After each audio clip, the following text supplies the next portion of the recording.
everyone, Lou here. Have you ever wanted a better place to roleplay? Man, have I got an awesome app for you guys. Today, we'll be taking a look at Mascot, a really cool app that I was asked to review for by the developers, so let's check it out.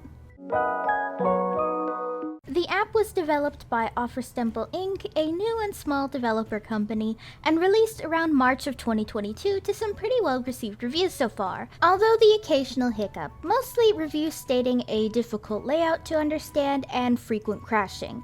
I didn't find the layout difficult, but the app did crash on me once or twice when I was writing a story for this video. And although this video is sponsored by them, my opinions are mine and mine alone in this video. The devs are really awesome people who take great criticism, so I'm sure this video will be super helpful in making this app even better than it already is. I also have to warn that I do not have a screen capturing software for my phone, and from previous videos, my camera isn't exactly great at recording apps with dark screens, so you'll have to forgive me for only being able to provide screenshots.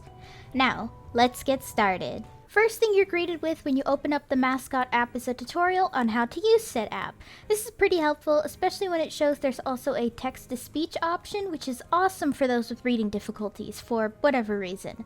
I've always thought that text-to-speech is something that most text-based apps should employ more, so it's really refreshing to see this app have it. After making your account and being on the main area of the app, you can pretty much create stories immediately with your friends by adding them. Here's the really awesome thing about Mascot that I was totally in shock about. You can create your own visual novels through the RP system. You and your friends can even make one together. To me, I can totally see Mystic Messenger, Twisted Wonderland, and other more modern-based series having some pretty adorable fanfictions and roleplays on the app, especially Mystic Messenger. One thing someone socially awkward like me would struggle with is just finding people to talk to and write with. It's just tricky to sort of jump from someone's account when a lot of people can come off a little intimidating.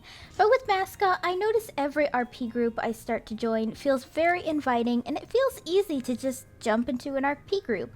You just sort of jump in and start chatting right away. It's that easy. Though active groups was a bit difficult due to how new this app is, but obviously I hope some of you guys will check it out because that'll increase the user base and make the community feel way more active. Come to think of it, this kind of reminds me of places like Chatsy or Chatango, where you could just hop into a group pretty easily so long as it was available publicly.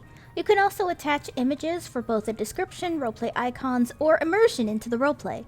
For instance, let's say you're doing a Mystic Messenger roleplay, and as Yosung you want to post the omu rice he made for breakfast. Just Google a picture and upload it like you would any direct message photo. You can also upload GIFs, but my phone is really stupid about GIFs where it converts it to video files, so I'm personally unable to properly demonstrate GIFs, but I know that they definitely do work. Another thing I was told was that transparent images would kind of get stuck to one side. I didn't really encounter that issue when I tested a transparent image, but something to warn about just for those interested. Next thing that's such a relief is the search option, which gives you options for both stories and roleplay groups. I especially like that it highlights fandoms in particular, but I imagine that highlighting major fandoms could probably make it feel difficult for smaller fandoms like Rose and Maiden to feel like there's a place for them, but I guess it's kind of like Amino in that case where you can just make your own groups and stories. So speaking of stories, another thing I think is important is giving a trigger warning list just in case a roleplay or story is of graphic nature. Like, any Berserk fanfiction should probably have a few trigger warnings when the series itself can be a huge trigger warning, or just some fanfictions in general dealing with heavy topics. I mean, if I had $1 for every time I saw a Dobby from My Hero Academia as a drug addict in fanfictions, fuck, I'd be a millionaire by now. However, I do really like how expansive the category section is for both RP groups and stories. It includes fandoms, languages, style of story, and more. That's super helpful for writers, and I do prefer a list of ticks than having to write like 20 tags myself like I would on Tumblr. As for characters, it's super easy actually. I personally added characters I have motivation to write for, like Noriaki Kakyoin, Uzui Tengen, Zhongli, and other characters from fandoms I deeply enjoy. I love that you can select your character's pronouns, gender identity, and sexual identity, which makes it feel a lot more inclusive. On other sites, specifically places like Annie Roleplay, which is designed for exclusively roleplay, I felt like it was really difficult to see a character's bio and what kind of interpretation that character was. Hell, even for OCs, that was especially hard. How do you know that OC's pronouns? Goodness knows how many times I accidentally misgendered someone's OC on that site, that's for sure. Speaking of OCs, I love how Mascot highlights OCs the most. It's rare for places to highlight original characters made by fans without any sort of criticisms or jokes about it. Hell, you can even submit your own OC on Mascot and they'll highlight them on their social media, which is really awesome. Though I personally recommend not using existing characters to describe your OC or recolors of existing characters. My best advice would be using a character customization site like PicCrew. That's probably the best place to design your OCs anyway.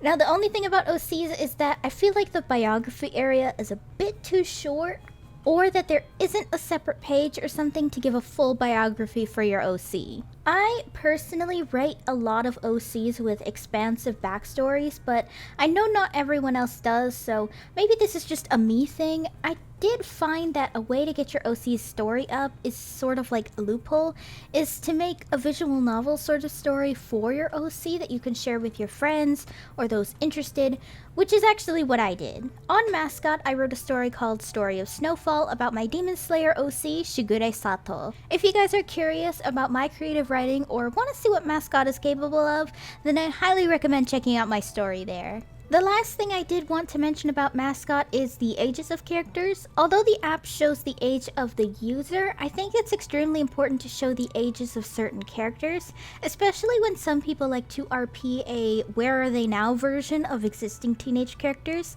like how JoJo fans love to roleplay Giorno in Part 6 looking for Pucci in Florida, where he'd be 25 in 2011. That's just my opinion, of course. One last thing I want to mention is that all the stories on Mascot have two different versions of reading the story. You have texting story where it looks like a text conversation, and visual story where it plays more like a visual novel, sort of. I think that's about all the basics I was able to cover, so huge thank you to Mascot for introducing me to this lovely app, as well as sponsoring this video. If you guys want to download Mascot, I'll put the Google Play and Apple Store links down below in the description, so be sure to check it out. Let me know down below what you think of Mascot. Have you used it before? Did you hear about it before this video? If so, let me know down below. Hey guys, thanks for watching! If you liked the video, be sure to give it a thumbs up and consider subscribing if you're new. If any of you would like to help support my channel in any possible way, my Ko-fi page is down below in the description, along with all of my social media. For any subscribers, new or old, who'd like to help with video ideas, or maybe just want to talk about anime or something, I have a fan server linked down below. See you next time!